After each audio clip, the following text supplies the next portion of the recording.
A deputy stood on my porch holding a folded paper and told me our house was 30 days from foreclosure over a home equity loan I had never signed, and my hands were shaking so hard I could barely hold the paperwork he handed me. $340,000. That was the number printed at the top of the document, right above a signature that was supposed to be mine, on a line I had never touched with a pen in my life. I remember standing in the doorway of the house Mark and I built our whole life around, feeling the porch boards under my feet, hearing my own heartbeat in my ears, and thinking, someone did this to us on purpose. I did not scream. I did not cry. I said thank you to the deputy, closed the door, sat down at my kitchen table, and opened the folder I had already started keeping 3 weeks earlier, the one Mark did not even know existed yet. Because here is the truth nobody tells you about family betrayal. By the time it explodes in your face, it has usually been simmering for months, and if you are paying attention, you can feel it coming before it ever hits. My mother-in-law, Diane, had never liked me, not really, not since the day Mark brought me home to Asheville, North Carolina and introduced me as the woman he was going to marry. She smiled for the cameras at our wedding and made polite conversation at every holiday dinner, but underneath it there was always a current of resentment, the kind that comes from a mother who believes no woman will ever be good enough for her only son. I told myself for 12 years that it was just personality, just an overbearing mother-in-law thing, the kind every sitcom jokes about. I had no idea it was something far darker, something with a paper trail and a plan and a dollar amount attached to it. If you have ever sat across from someone who smiled at your face while quietly working against you behind your back, you already know exactly the sick feeling I am describing, and if that has happened to you, I want you to do something for me right now. Subscribe to this channel, Silent Revenge Stories, because every single story here is about women just like us who got betrayed by the people who were supposed to love us the most, and who found a way to fight back without ever raising their voice. Hit that subscribe button, turn on the notification bell, and stay with me, because what Diane did to us, and what I did back, is a lesson you are not going to want to miss. My name is Rachel Bennett. I am 42 years old, and I live just outside Asheville, in the kind of small mountain town where everybody knows everybody's business, or thinks they do. My husband Mark and I built a landscaping and hardscaping business from nothing, starting with one used pickup truck and a handful of clients, growing it over 14 years into a company with 11 employees and a reputation across 3 counties. We paid off our house 4 years ago, a modest but beautiful 4-bedroom place on 2 acres that we poured every extra dollar into for over a decade. That house was not just a building to us. It was proof that 2 people who started with nothing could build something real if they worked hard enough and trusted each other completely. What I did not know, what I could not have imagined, was that the person threatening to take that house away from us was not a stranger, not a scammer calling from overseas, but Mark's own mother, sitting 3 miles down the road in the house we had helped her buy. Diane had always presented herself as devoted, doting, endlessly sacrificing for her son and grandchildren. She showed up to every birthday party with expensive gifts, posted glowing photos of family dinners, told anyone who would listen how blessed she was to have such a wonderful daughter-in-law. But small things had started adding up over the past year that I could not quite explain. Mail that seemed to go missing. A notary public who kept calling our house asking to confirm an appointment neither of us remembered making. A conversation I overheard between Diane and her younger son, my brother-in-law Tyler, a real estate agent who had recently opened his own small brokerage and had been struggling financially for months. I did not have proof of anything yet. I just had a feeling, the kind that sits in your stomach at 3 in the morning and will not let you sleep. So I did something I never told anyone, not even Mark. I started paying attention. I quietly requested a copy of our credit report and found a hard inquiry from a mortgage lender neither of us had ever worked with. I called the bank listed and, using details only a family member would have, learned that a home equity application had been submitted in my name using my social security number, 6 weeks earlier. The loan officer would not tell me much over the phone, citing privacy rules, but she confirmed the application existed and that funds had already been disbursed. My stomach dropped through the floor. Someone had already gotten the money. And I had a very specific, very painful idea of exactly who that someone might be. I did not confront Diane. I did not tell Mark yet, not because I did not trust him, but because I needed something undeniable before I brought this into our marriage, our family, our home. Betrayal like this does not just wound you, it makes you doubt your own eyes, and I refused to bring an accusation to my husband about his own mother without proof so solid he could not possibly doubt it. So I drove 2 hours to Charlotte and sat down with a certified forensic document examiner named Patricia Alvarez, a woman with 30 years of experience testifying in fraud cases across the Southeast. I brought her every signature sample I could find, my actual signature on our mortgage closing documents, my driver's license, old checks, tax returns, years of genuine handwriting for comparison. Then I obtained, through the loan company's disclosure request process, a certified copy of the signature on the fraudulent loan application. Patricia looked at both side by side for less than 10 minutes before she looked up at me and said the words that changed everything. "This is not your signature. Not even close. Whoever wrote this was trying to imitate you, and they were not very good at it." That should have been the moment I felt relief. Instead, I felt something closer to grief, because deep down I already knew who had done this, and I was about to find out exactly how deep it went. If you think that was the end of it, stay with me, because this story is only getting started, and the deeper I dug, the more I realized this was not one impulsive mistake. This was a plan, built slowly, piece by piece, over the better part of a year. I brought Patricia's written report home that night, the forensic analysis stating in clear professional language that the signature was inconsistent with my known handwriting in 17 distinct characteristics, everything from letter spacing to pressure points to the slant of certain loops. I laid it on our kitchen table and waited for Mark to come home from a job site. When he sat down and read it, I watched the color drain from his face, watched him read it a second time as if the words might rearrange themselves into something less devastating. He asked me who could have done this, and I told him I had a theory, but that I needed him to trust me enough to let me finish gathering proof before we said anything to anyone, especially his mother.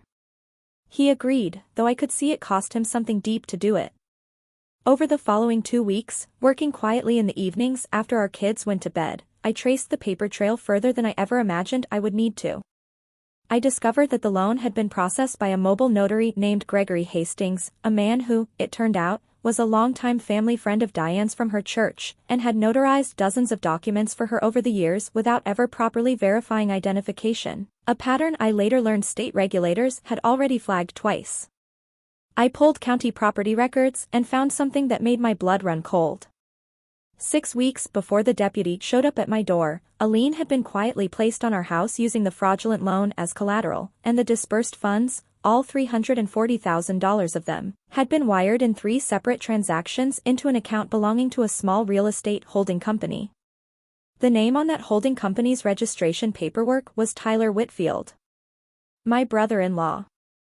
I sat with that information for an entire night before I could bring myself to dig further, because once I understood Tyler was involved, I finally understood why. Tyler's brokerage had been bleeding money for over a year.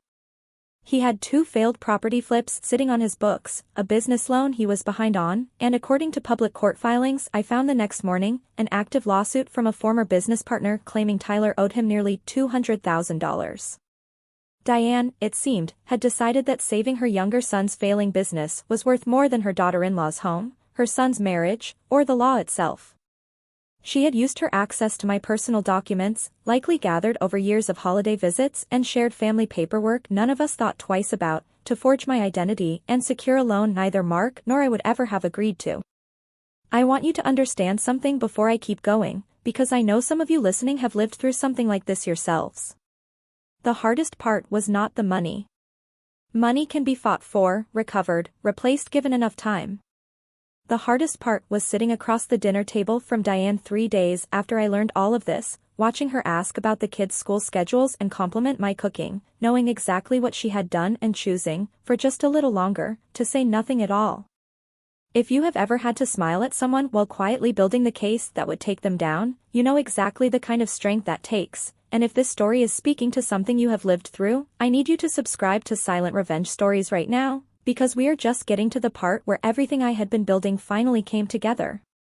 2 weeks later, I met privately with a fraud attorney named Susan Mercer, who had handled several identity theft cases involving family members, a more common crime than most people realize. Susan reviewed Patricia's forensic report, the notary's compromised history, the wire transfer records, and the property lien documentation, and told me flatly that what we had was not just enough to fight the foreclosure, it was enough to press criminal charges. She explained that forging a signature on a loan document to encumber real property is felony fraud in North Carolina, punishable by significant prison time, especially given the dollar amount involved. She also explained something I had not considered, that the lending bank itself could be held liable for negligence, since a competent verification process should have caught inconsistencies as glaring as the ones Patricia had documented. That meant the bank, once presented with proof, would have every incentive to work with us quickly to avoid a much larger liability of their own. We filed the fraud dispute with the bank first, submitting Patricia's certified report alongside notarized statements and the property records tracing the funds to Tyler's holding company. The bank's internal fraud division opened an investigation within 48 hours, and within that same week, froze the remaining undisbursed portion of the loan and placed a formal hold on any further action against our property. That was the mini victory, the first crack of daylight after weeks of quiet terror, but I knew it was not the end. Diane and Tyler still did not know that I knew. And I intended to keep it that way for exactly as long as I needed to. Because here is the thing about people who have already gotten away with something once. They get comfortable.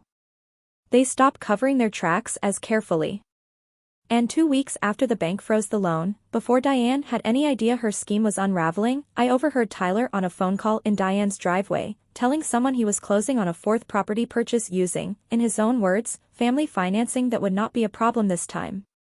That phone call became the final piece Susan needed to move forward with a formal police report, because it proved intent beyond a single incident, it proved a pattern, and it proved Tyler knew exactly where that $340,000 had come from.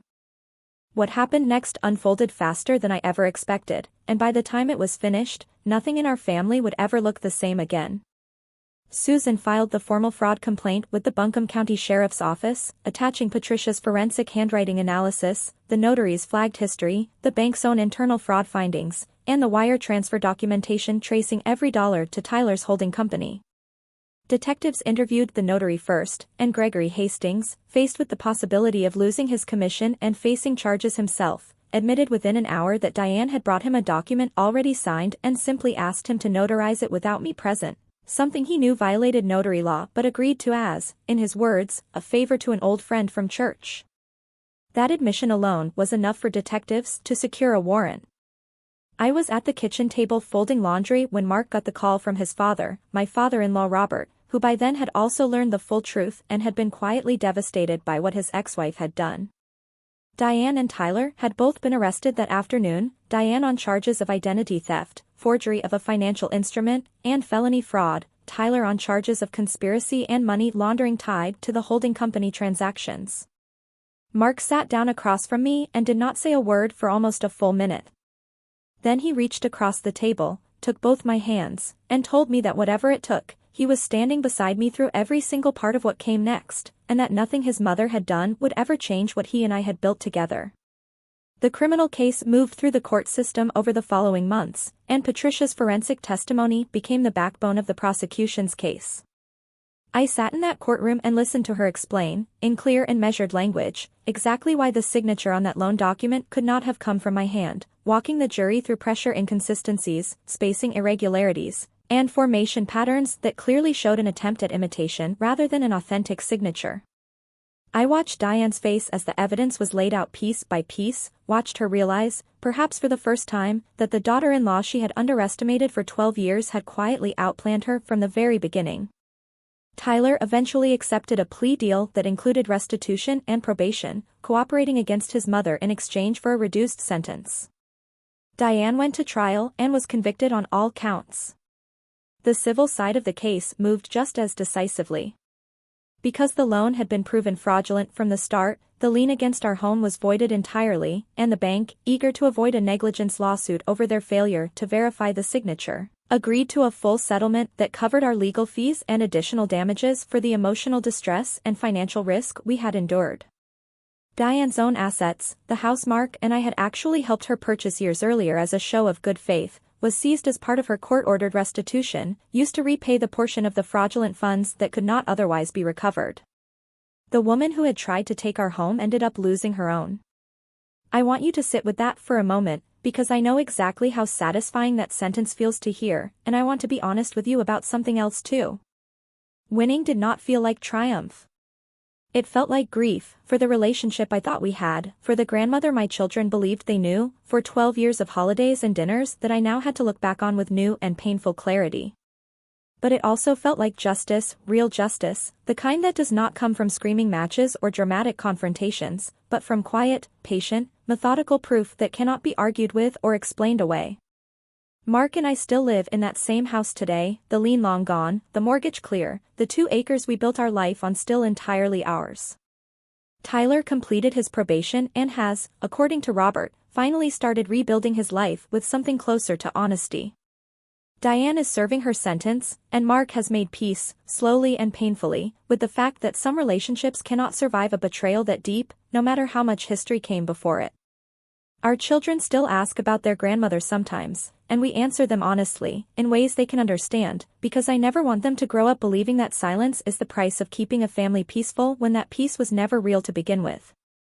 If this story meant something to you, if any part of it reminded you of your own mother-in-law, your own family, your own quiet fight against someone who thought you would never notice what they were doing, please subscribe to Silent Revenge Stories, because these stories exist for women exactly like you and me. Women who have been underestimated by the people who were supposed to protect us, and who found the strength to fight back without ever losing themselves in the process. Before you go, I want you to leave a comment and tell me honestly, what would you have done in my position, and what is the one lesson from this story you are taking with you tonight? I read every single one of them, and I promise you, your story matters just as much as mine does.